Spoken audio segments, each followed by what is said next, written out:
Custo de vida, emprego e desemprego, cesta básica, tarifas públicas, salário mínimo. Agora, na Brasil Atual, a análise do DIEESE.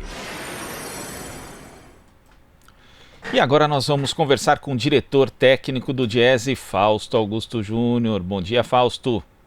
Bom dia, Glauco. Bom dia a todos.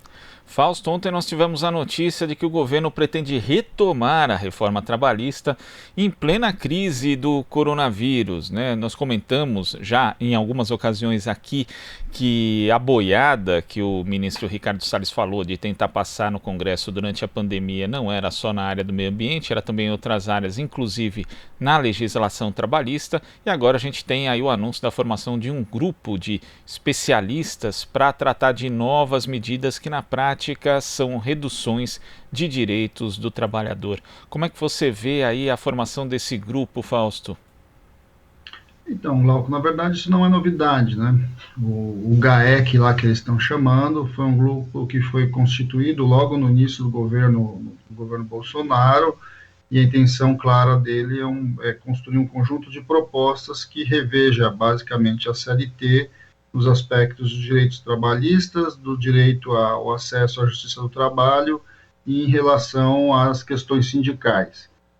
Tem um projeto muito objetivo, que é transformar a representação sindical numa representação por empresa, ou seja, é mais um movimento que vem no sentido do enfraquecimento do movimento sindical.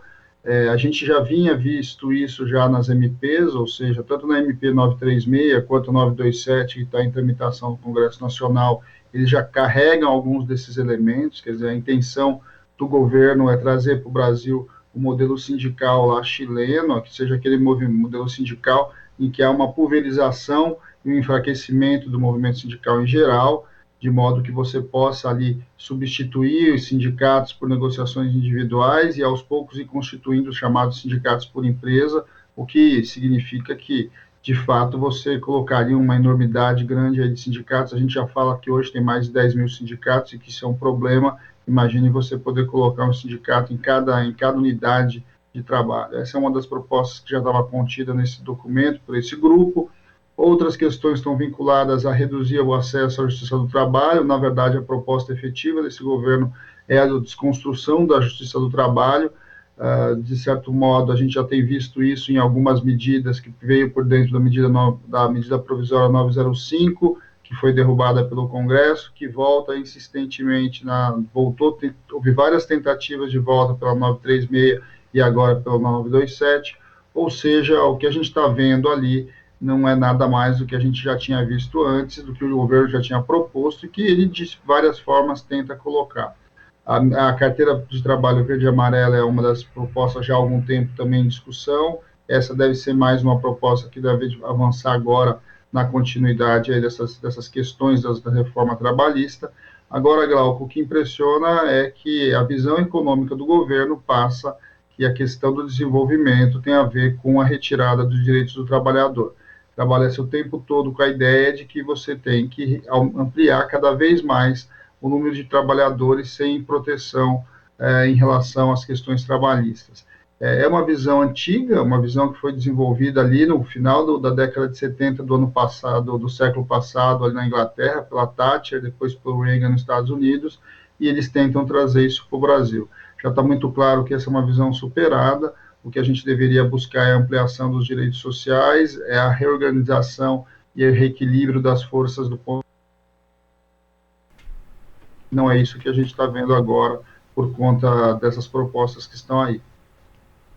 E às vezes, né, Fausto, a gente vê algumas coisas que se propagam pelo senso comum, né, por exemplo, relativamente à justiça do trabalho. As pessoas, né, os defensores desse tipo de medida como limitação da indenização por danos morais, às vezes falam, poxa, mas lá nos Estados Unidos quase não tem ação tal. E não é verdade, né? Você tem um número menor de ações, mas porque elas representam muito mais pessoas, né? Uma ação, por exemplo, já chegou a representar 10 milhões de trabalhadores.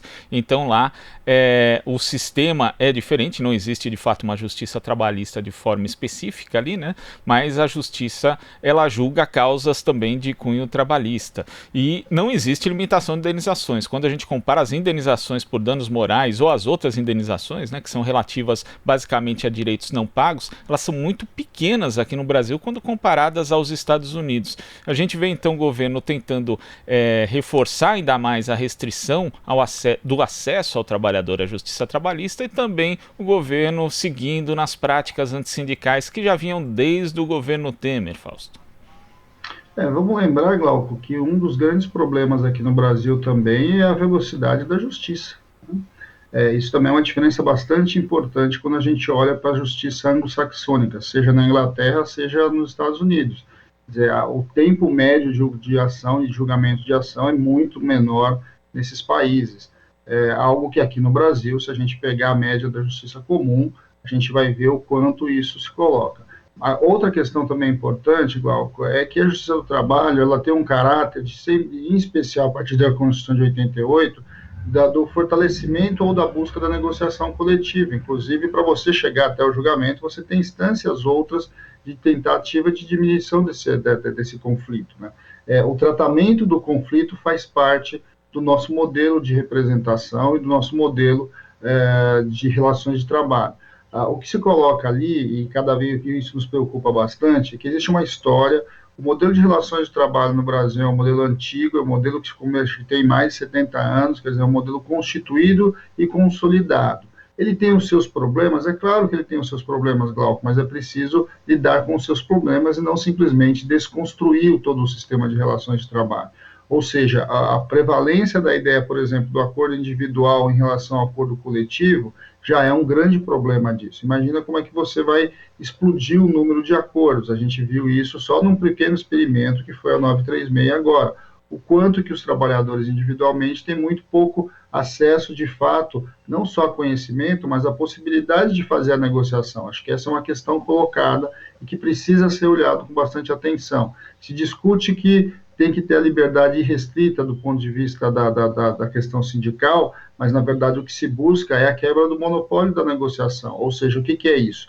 Os sindicatos hoje, no Brasil, eles têm a prevalência da negociação. A negociação é a efetivação da diminuição do conflito, é ali que você trata o conflito. A partir disso, você constitui um instrumento, que é o acordo ou a convenção coletiva de trabalho, e isso reorganiza o nosso sistema.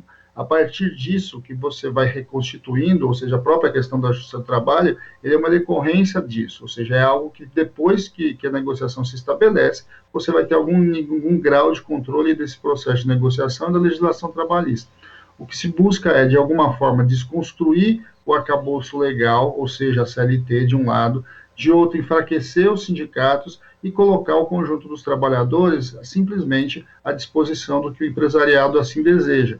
A gente sabe que no Brasil a gente tem um histórico antigo de manipulação e busca de enfraquecimento da sindical a partir da própria lógica que está estabelecida já.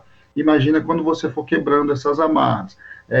A gente precisa ter muito cuidado quando a gente pensa em relações de trabalho, porque você não pode simplesmente desconstruir um sistema, achar que nada vai acontecer. O Brasil é um país muito grande, o Brasil é um país profundo, ou seja, as desigualdades sociais são muito grandes, a capacidade dos trabalhadores de se autoproteger, a gente sabe que é muito limitada. É um país que ainda tem, por exemplo, trabalho escravo, ou seja, os trabalhadores que estão colocados em situações de análogas à escravidão ainda em pleno século XXI, e para você ter uma ideia de como essas coisas vão acontecendo. Só para você ver, Glauco, recentemente a gente tem feito essas discussões sobre o que foi o fim do Ministério do Trabalho. Uma das questões objetivas do fim do Ministério do Trabalho foi a diminuição da fiscalização e o aumento da incidência do trabalho escravo. Eu acho que isso são indicadores que demonstram como que a gente, ao mexer num sistema relativamente estável e propor algo que sequer sabe direito o que vai se constituir, na verdade desorganiza mais do que ajuda. Isso é um risco, inclusive, naquilo que a gente não gostaria, que é ver aumentar, ver crescer o próprio conflito das relações. Tá certo, Fausto. Muito obrigado pela sua participação aqui no Jornal Brasil Atual e até a próxima. Até a próxima, Glauco. Bom dia a todos de novo. Bom dia. Conversamos aqui com o diretor técnico do Diese, Fausto Augusto Júnior. Você está ouvindo Jornal Brasil Atual. As notícias que os outros não dão.